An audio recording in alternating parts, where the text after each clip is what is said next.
Greetings. Today, we will be presenting and analyze social responsibility conducted by Julie's company.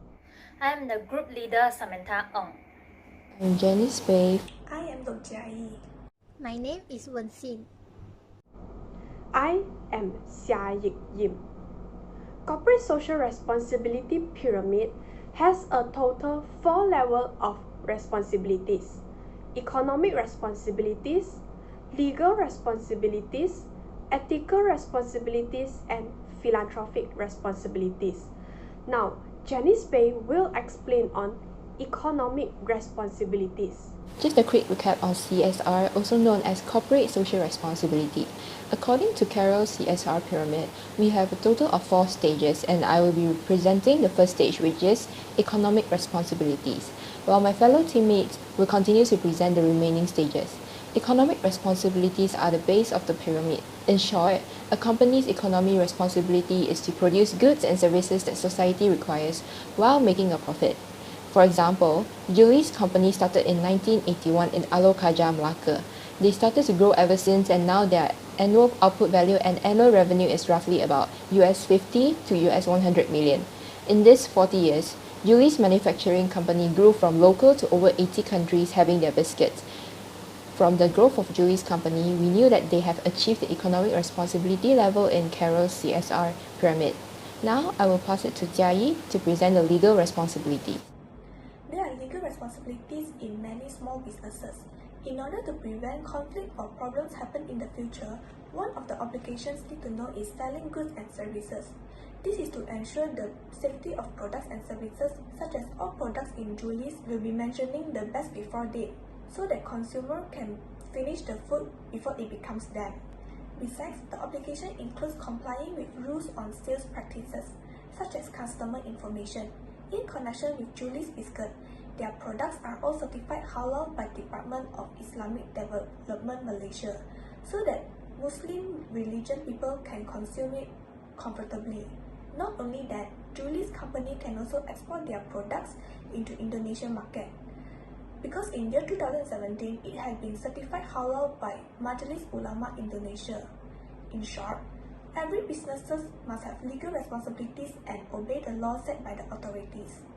Next, Wenxin will be presenting ethical responsibilities. Now, I'm going to talk about how Julie's practice ethical responsibility. Firstly, it is crucial for all Julie's employees to attend ethical training. They train their staff from all aspects, such as before entering the factory, they were required to wear the factory gown, shoe covers, hairnet, and face masks to maintain the food quality standard. Besides, hygiene is being emphasized in Julie's, as all the workers are required to learn how to wash their hands properly to ensure they don't contaminate the product. Furthermore, other ethical responsibilities practiced by Julie's include paying higher wages, offering jobs to those who might otherwise struggle to find work, ensuring that business standards are maintained in factories, and refusing to partner in business with unscrupulous businesses or oppressive countries. Next, Samantha will explain philanthropic responsibilities. Next, I'm going to explain about the philanthropic responsibility of Julie's. In the past, a lot of companies, including Julie's, had been criticized by using natural resources and pollution.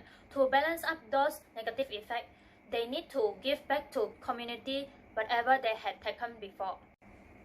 Philanthropic not just a superficial meaning. It needs the company take actions to show they are really voluntary to do and try their best to help those citizens' life to become better.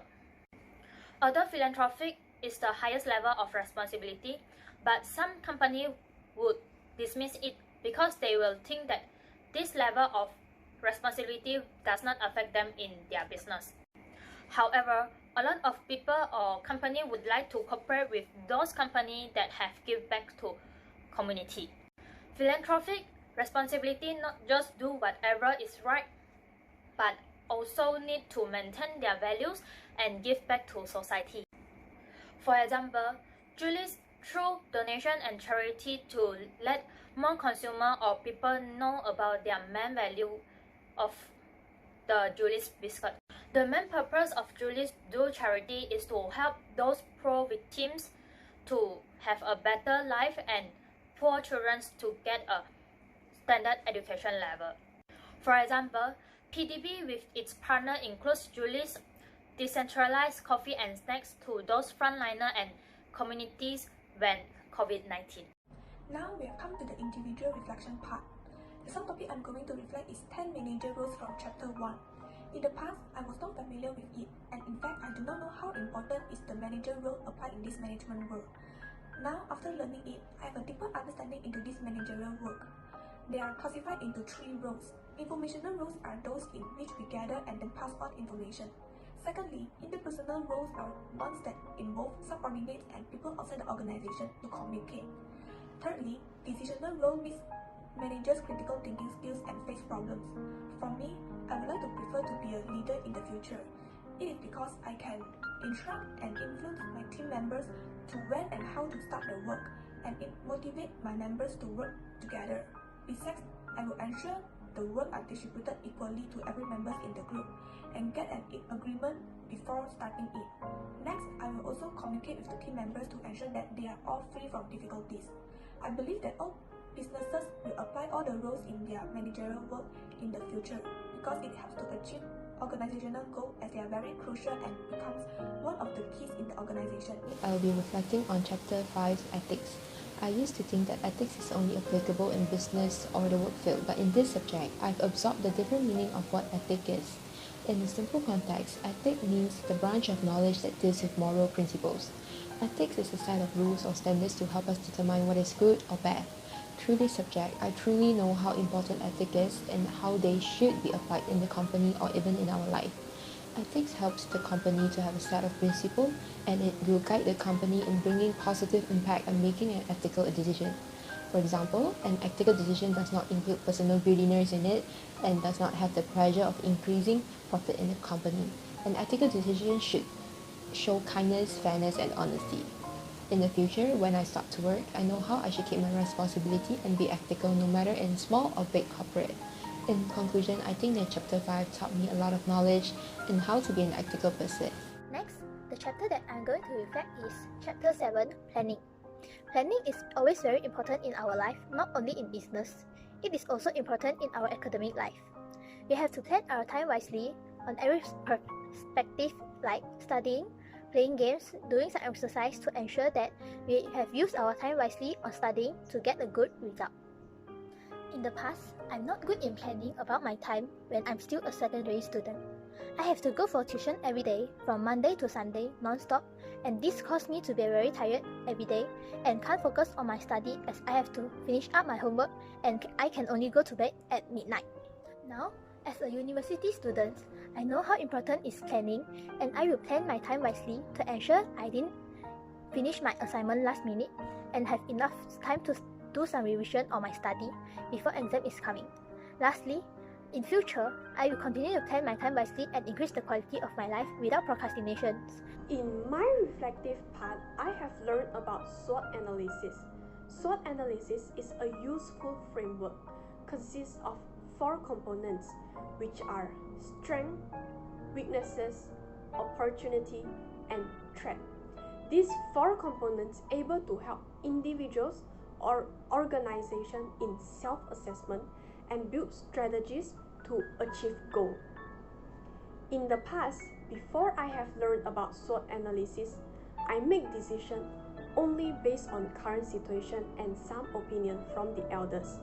However, this decision making does not include self-analysis.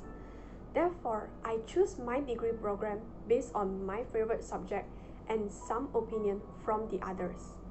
Now, after I have learned about SWOT, I learned to analyze myself from the strength I have, such as I am good in accounts and my weaknesses is procrastination. Therefore, opportunities for my strength to open up to me is to be an accountant, and threat is procrastination made me setbacks from my studies to becoming an accountant. After analyzing, I will use 2 ways to improve: matching and converting. By matching my strength and opportunities, I can achieve my goals to be a successful accountant in the future. Then, convert my weaknesses into strength. from procrastination to a promptitude accountant. I will continue to use SWOT analysis in guiding myself until I become an accountant in the field one day. Today, I'm going to do a reflection about organizing chapter. In past, I thought that organizing is just we need to organize well rather than we need a plan. However, it was not as simple as I think. It needs to include a lot of factors so that we can organize well. After I study organizing chapter, I realized that organizing not only can use in work but also study. When having a group assignment, other than we need a plan, we also need to organize everyone in a group and divide their parts equally so that we can come out a perfect assignment. In this chapter, I more prefer on basic elements of organizing because these subtopics taught me how to arrange my work well and how it functions in my daily life. For example, we need to specify our work first, then comment on our work, and lastly use what approach to group departments into a complete organization. In my future, I wish to enter a company that uses functional approach. I more prefer on this approach because I feel like I was working with the similar skills of people, and I can learn from those seniors that have the similar skill with me. So that from here, I can improve my skills and earn more experience from my particular skills. That's all from us. Thank you for watching our video presentation.